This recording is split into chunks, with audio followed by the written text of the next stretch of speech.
6절에서 8절 말씀입니다. 이 말씀 제가 하나님 말씀 봉독하도록 하겠습니다. 언약서를 가져다가 백성에게 낭독하게 하여 듣게 하니 그들이 이르되 여호와의 모든 말씀을 우리가 준행하리이다. 모세가 그 피를 가지고 백성에게 뿌리며 이르되 이는 여호와께서 이 모든 말씀에 대하여 너희와 세우신 언약의 피니라. 아멘. 아멘. 오늘 출애굽기 24장 7절에서 8절 말씀으로 언약서라는 제목으로 하나님의 말씀을 전하고자 합니다. 우리가 출애굽기를 보게 되면 그 안에 언약서, 언약의 책, 혹은 계약의 책이라고 하는 책이 있습니다. 이 책이 이제 출애굽기 20장 22절부터 23장 33절까지를 우리가 언약서, 언약의 책이라고 부릅니다. 어떤 분들은 이제 언약 법전 이렇게 이야기도 하고, 그래서 이 부분이 바로 언약서입니다. 그래서 이제 우리가 이 언약서를 깊이 이해하고 알아야 됩니다. 이 언약서에는 이스라엘을 선택하신 하나님의 마음이 담겨 있습니다. 그리고 이 언약서를 보게 되면 이스라엘이 어떠한 나라가 되어야 되는가에 대한 하나님의 계획이 담겨 있습니다. 출애굽기 19장 3절에서 6절을 한번 보시죠. 출애굽기 19장 3절에서 6절을 보시면 제가 봉독하도록 하겠습니다. 출애굽기 19장 3절에서 6절입니다. 모세가 하나님 앞에 올라가니 여호와의 산에서 그를 불러 말씀하실 때 너는 이같이 야곱의 집에 말하고 이스라엘 자손들에게 말하라. 내가 애굽 사람에게 어떻게 행하였음과 내가 어떻게 독수리 날개로 너희를 업어 내게로 인도하였음을 너희가 보았느니라. 세계가 다 내게 속하였나니 너희가 내 말을 잘 듣고 내 언약을 지키면 너희는 모든 민족 중에서 내 소유가 되겠고 너희가 내게 대하여 제사장 나라가 되며 거룩한 백성이 되리라. 너는 이 말을 이스라엘 자손에게 전할지니라. 이렇게 되어 있습니다. 이것이 바로 언약의 계요입니다. 언약의 계요. 하나님이 이스라엘과 맺으신 언약의 계요인 거죠. 우리가 이 언약을 깊이 깨달을 필요가 있습니다. 하나님은 이스라엘 백성을 애굽에서 친히 해방시키셔서 제사장 나라가 되게 하시고자 하는 그런 계획을 가지고 계셨습니다. 이것이 이제 우리 신약에 이어지게 되면 우리 모두가 제사장이 되는 거죠. 왕 같은 제사장이 되어서 살아가는 것이죠. 그래서 이 언약, 언약의 계율을 이렇게 말씀하시고 좀 뒤에 보면 십계명이 나오게 되고 십계명 뒤에 이제 언약서가 나오게 됩니다. 이 언약서는 이스라엘이 어떤 나라가 되어야 하고 우리가 어떻게 살아가야 하는가에 대한 보다 구체적인 계획서고 십계명을 해설해 주는 그러한 이제 내용의 책이라고 할 수가 있겠습니다. 이 언약서는 시내 상은을 배경으로 합니다. 이 출애굽을 하고 3개월 만에 시내 광야로 들어가게 돼서 모세가 십계명을 받고 나서 언약서가 시작됩니다. 출애굽기 20장 22절에서 23장 33절까지의 내용을 보게 되면 크게 이렇게 이제 네 가지로 나눌 수가 있는데요. 가장 먼저는 제단을 어떻게 쌓아야 되는가. 오늘 이제 우리 말씀의 핵심적인 부분입니다. 제단을 어떻게 쌓아야 되는가. 두 번째는 사회적인 법규가 나옵니다. 노예를 어떻게 되어야 되는가. 사형을 어떻게 해야 되는가. 신체 상해는 어떻게 해야 되는가. 그리고 재산을 어떻게 보호해야 되는가. 그리고 세 번째는 사회적 약자에 관한 법입니다. 그리고 네 번째가 바로 공정하게 재판해야 되는 것에 관한 법입니다. 그래서 언약서는 일종의 법전이고 이 언약서를 깊게 우리가 이해하게 되면 하나님이 어떤 분이시고 하나님이 어떤 관심을 가지고 계신지를 우리가 잘 알 수 있다는 것입니다. 오늘 우리는 언약서의 첫 번째 주제인 제단에 관한 말씀을 한번 묵상해 보고자 합니다. 우리 출애굽기 20장 22절에서 26절을 보시도록 하겠습니다. 출애굽기 20장 22절에서 26절 우리 한번 읽어주시죠. 우리 김은숙 집사님 한번 읽어주시면 좋을 것 같습니다. 여호와께서 모세에게 이르시되 너는 이스라엘 자손에게 이같이 이르라. 내가 하늘로부터 너에게 말하는 것을 너희 스스로 보았으니 너희는 나를 비겨서 은으로나 금으로나 너희를 위하여 신상을 만들지 말고 내게 토단을 쌓고 그 위에 내 양과 소로 내 번제와 화목제를 드리라. 내가 내 이름을 기념하게 하는 모든 곳에서 내게 임하여 복을 주리라. 내가 내게 돌로 제단을 쌓거든 다듬은 돌로 쌓지 말라. 내가 정으로 그것을 쪼면 부정하게 함이니라. 너는 층계로 내 제단에 오르지 말라. 내 하체가 그 위에 드러날까 함이니라. 아멘. 언약서의 첫 부분은 바로 제단에 관한 것입니다. 예배에 관한 것입니다. 그래서 이 제단과 제사, 예배, 이것이 이제 언약서의 첫 번째 이야기인 거죠. 하나님과의 관계가 가장 우선이고 가장 먼저입니다. 가장 첫 번째 되는 것이고 가장 기본이고 가장 중요한 일입니다. 하나님께 예배 드리는 것은 우리 삶의 기본이고 중심입니다. 그러므로 예배는 매우 중요합니다. 10계명도 1계명에서 4계명은 하나님과의 관계에 대해서 이야기하고 있고 그 안에 예배가 굉장히 중요한 자리를 차지하고 있습니다. 하나님에 대한 예배, 하나님의 이름에 대한 것, 이것이 이제 10계명에서 중요했었는데요. 언약서에서도 가장 출발점이 되고 기본이 되는 것은 바로 제단에 관한 것입니다. 오늘 예배 참석하시는 우리 예수교회 교우 여러분, 여러분은 제단을 쌓으시고 예배를 드리고 계신가요? 이 제단과 예배야말로 가장 중요하고 핵심적인 사항이라고 할 수가 있겠습니다. 이 예배와 관련해서 첫 번째 살펴볼 것은 우상 숭배의 문제입니다. 구약 성경에서 가장 핵심적인 주제이기도 합니다. 바로 우상 숭배의 문제입니다. 십계명에서도 하나님 외에 다른 신들을 두지 말라고 하셨고 우상을 만들지 말고 형상을 만들지 말라고 했습니다. 이 언약서에서도 하나님의 형상을 빗대 가지고 신상을 만들지 말라고 말씀하고 있습니다. 이것은 하나님을 형상화하지 말고 하나님을 이미지화하지 말라고 하는 것입니다. 그래서 백성들이 시내산에서 하나님의 음성은 들었지만 그 형상을 보지 못했습니다. 그래서 하나님의 형상을 만들지 말아야 될 것입니다.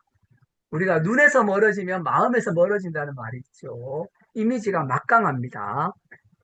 그런데 이 사람 마음이 약해가지고 이미지가 없으면 뭔가를 계속하기가 어렵습니다. 만나고 보는 것이 중요한 것이죠. 그래서 보이는 무언가가 필요한 경우가 많은데 하나님을 이미지로 만들어서 숭배하게 되면 더 좋다고 느낄 수가 있겠지만 성경은 하나님에 대해서도 형상은 결코 만들지 말라고 경고하고 있습니다. 자칫하면 이것이 우상으로 바뀔 수가 있는 거죠. 이 사람의 마음은 우상을 필요로 하고 우상이 없으면 안 되는 그런 면모까지 가지고 있다고 하는 것입니다. 그래서 이제 이것을 가장 강력하게 말씀하시고 있는 것입니다. 우리가 오늘 이 말씀을 접할 때 영적 차원에서 나의 우상이 무엇인가 한번 돌아볼 필요가 있습니다. 내가 하나님이 아닌 우상을 예배하는지 아니면 하나님에 대해서 잘못된 이미지를 가지고 잘못된 예배를 드리고 있는지 돌아볼 필요가 있을 것입니다. 하나님의 자리를 차지하게 되는 구체적인 무언가가 하나님이 되게 되면 그것은 우상이 됩니다. 어떤 지도자나 이념도 우상의 자리를 차지할 수가 있습니다. 이 두 번째는 하나님을 예배하되 우상 숭배를 하지 않고 제단을 쌓아야 된다는 것입니다. 제단을 쌓는 것이 굉장히 중요한 것이죠. 우리 교우 여러분 아까도 물어봤지만 여러분에게는 제단이 있습니까? 이 제단하면 무언가를 쌓아가는 어떤 이제 그런 느낌이 있죠. 흙을 쌓고 돌을 쌓아가지고 제단을 쌓는 것인데요. 지금 말씀드리는 것은 구약 시대에는 구체적인 흙과 돌로 된 제단이 있었지만 그런 제단이 아니라 우리 마음의 영적인 제단을 쌓는 것이 굉장히 중요하다고 하는 것입니다. 내 마음의 제단이 있어야 되고 우리 공동체에도 제단이 있어야 됩니다. 이 제단이 개인과 공동체의 가장 근간이 되고 언약의 출발점이 되는 거죠.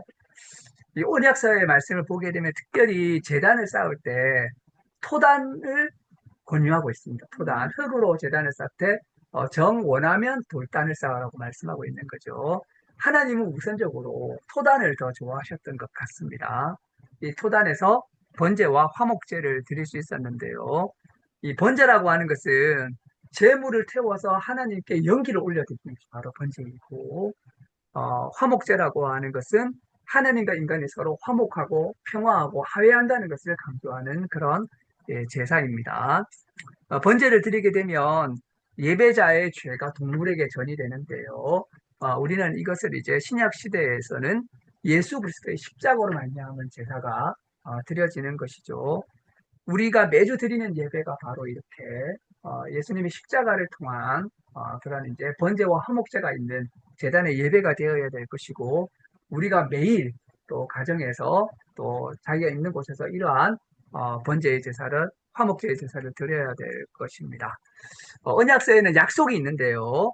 이렇게 예배를 드리게 되면 하나님께서 예배 드리는 모든 곳에 임하셔서 복을 주시겠다고 하고 있습니다. 우리가 예배를 드리고 제단을 쌓자고 하는 것은 두 가지 의미가 있는 거죠. 가장 중요한 것은 하나님이 임재하신다는 것이 가장 첫 번째이고, 두 번째는 친히 오셔가지고 우리에게 복을 주시겠다고 약속하고 계시다고 하는 것입니다. 그러니까 우리가 제단을 쌓고 예배를 드려야 되는 것이죠. 그런데 여기에서 굳이 돌단을 쌓지 말고 토단을 쌓아도 되는데, 굳이 돌단을 쌓으려면 다듬지 않은 돌로 예배를 드려야 된다고 말씀하고 있습니다. 돌을 정해되면 부정이 타게 된다고 이야기하고 있습니다. 제단을 쌓을 때 주의해야 될 것은 어떤 면에서는 소박함입니다. 그래서 자연 그대로 있는 것이고, 우리가 과도하게 장식을 하거나 다듬거나 인공적으로 만드는 것은 이 제단의 성격에 맞지 않다고 하는 것입니다. 토단도 그렇고 다듬지 않은 돌단도 그렇고 정교하고 아름답게 장식한 것이 아니라, 어떻게 보면 보잘것없고 소박할 수 있지만 바로 이러한 단을 쌓는 그런 어떤 이제 정성과 마음과 진심이 더 중요하다는 것입니다. 외적인 화려함과 아름다움, 장식에 집중해서는 안 될 것입니다. 또한 제단에는 층계를 놓아서는 안 된다고 합니다. 당시에 이방 신전들을 보게 되면 층계가 많이 있었습니다. 계단이. 그래 되면 제단이 높아지게 됩니다. 그래서 우러러 보게 되는 거죠. 그런데 이제 우리 그 말씀을 보게 되면 오히려 역효과가 나타난다는 거죠. 승계가 있으면 제사장이 오르다가 맨살이 드러나게 된다는 것입니다. 그래 되면 오히려 진정하고 거룩한 그러한 예배를 드리는데, 오히려 승계가 있는 그런 제단은 방해가 된다는 거죠. 그래서 이제 더 중요한 것은 거룩함이 중요하지. 높아 보이고 커 보이고 거대하게 보이고 아름답게 보이고 장식되어 있는 것보다는 소박하고 진실하고 그러나 거룩하게 이 마음의 재단을 쌓아서 내가 살아가는 곳에서, 그리고 내가 어, 일하는 곳에서, 그리고 우리가 모이는 곳에서 이러한 진정한 의미의 재단이 만들어지는 것이 중요합니다. 네, 결론적으로 말씀드리고자 합니다. 우리가 예수님을 믿는 것은 하나님의 언약에 참여하는 것입니다. 성경은 창세기부터 계시록까지 이 언약의 말씀이 담겨 있습니다. 하나님은 아브라함과 언약을 맺으셨고, 이스라엘과 언약을 맺으셨고, 예수님과 새 언약을 맺으셨습니다. 우리는 예수님을 믿음으로 이 언약에 참여하게 되는데요. 이 언약의 구체적인 내용이 이 언약서에 있습니다. 그러니까 우리가 이 언약서를 깊게 공부하고 언약서를 알아야 되는데요. 그 첫 번째가 바로 제단입니다. 제단.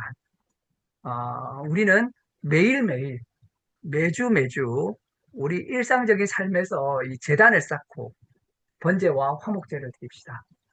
지금 우리가 실질적으로 그 소를 잡고 양을 잡고 할 수는 없죠. 바로 예수님의 십자가의 제사를 우리가 매일 기억하고 드리고요.